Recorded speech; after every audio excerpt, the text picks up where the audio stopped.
শিবিরকে কেন ভোট দিয়েছে আমি জিজ্ঞাসা করেছি অনেককে। তারা বলেছে শিবির তার স্বীয় মহিমায় যে সমস্ত গুণাবলী আছে, ভদ্র আচরণ করা,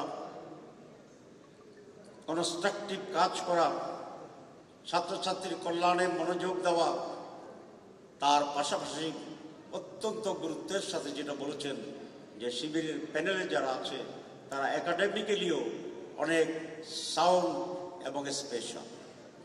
তাহলে বোঝা যায় যে আজকে বিশ্ববিদ্যালয়ের রাজনীতি 52-এর যে মেজাজ ছিল, 69-এর যে মেজাজ ছিল, আমাদের স্বৈরাচার বিধি 90-এর আন্দোলনের যে মেজাজ ছিল, সেখানে ছাত্রছাত্রীদের মনোভাবে একটি মৌলিক পরিবর্তন এসেছে।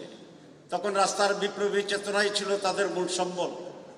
রাজনীতির অংশগ্রহণের ভিতরেই তারা নিজেদেরকে বহিঃপ্রকাশ করার জন্য সেদিন চেষ্টা করেছিলেন।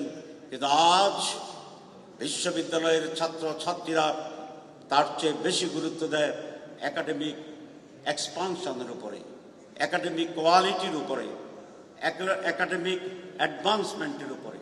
কারণ বিশ্ব যেহেতু ছোটই আসছে, ঢাকা বিশ্ববিদ্যালয় থেকে পড়ে তাকে যেতে হবে আর কোনো বড় বিশ্ববিদ্যালয়ে পিএইচডি করার জন্য। সুতরাং সেখানে স্লোগানে, বিপ্লবী চেতনায় শুধুমাত্র সেখানে যাওয়ার সুযোগ নেই।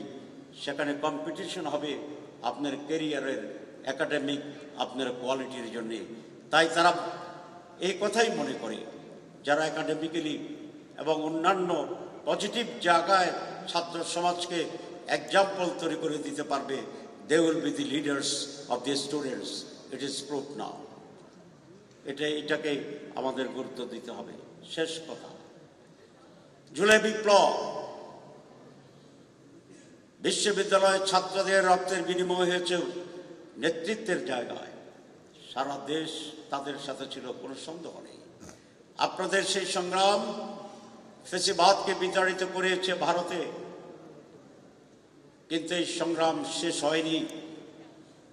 আপনাদের সেই সংগ্রাম দিয়ে বাংলাদেশের দুর্নীতিকেও প্রশান্ত মহাসাগরে ফেলে দিতে হবে। বিজলি কেবলস এর স্কিন কোটেড ইনসুলেশন আগুন প্রতিরোধী। বিজলি কেবলস, নিরাপদ আজীবন।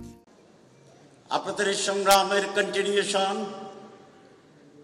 একটি সুষ্ঠু গণতান্ত্রিক দেশ এবং রাষ্ট্র গঠনের জন্য এখনো যে লড়াই অব্যাহত আছে, সেইটাকে এগিয়ে যাওয়ার জন্যই আপনাদের ভূমিকা নিতে হবে।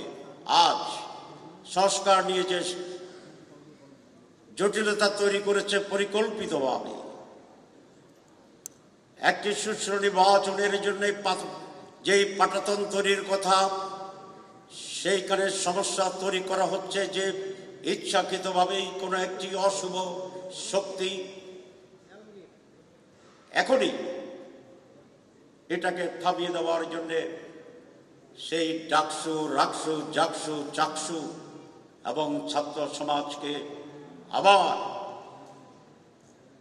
বড় ধরনের ভূমিকা নিয়ে এটাকে থামিয়ে দিতে হবে, স্তব্ধ করে দিতে হবে। আগামী যে নির্বাচন, যে স্পিরিটের চেতনায় তরুণ ছাত্রীরা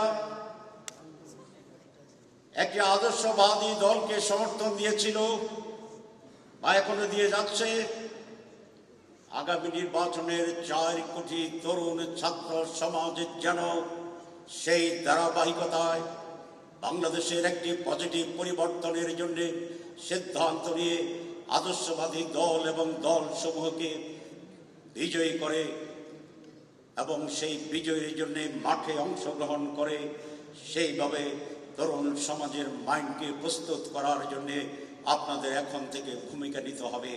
আপনাদেরকে সেই রকম ছোট ছোট করে মেসেজ তৈরি করতে হবে, ছোট ছোট করে থিম তৈরি করতে হবে,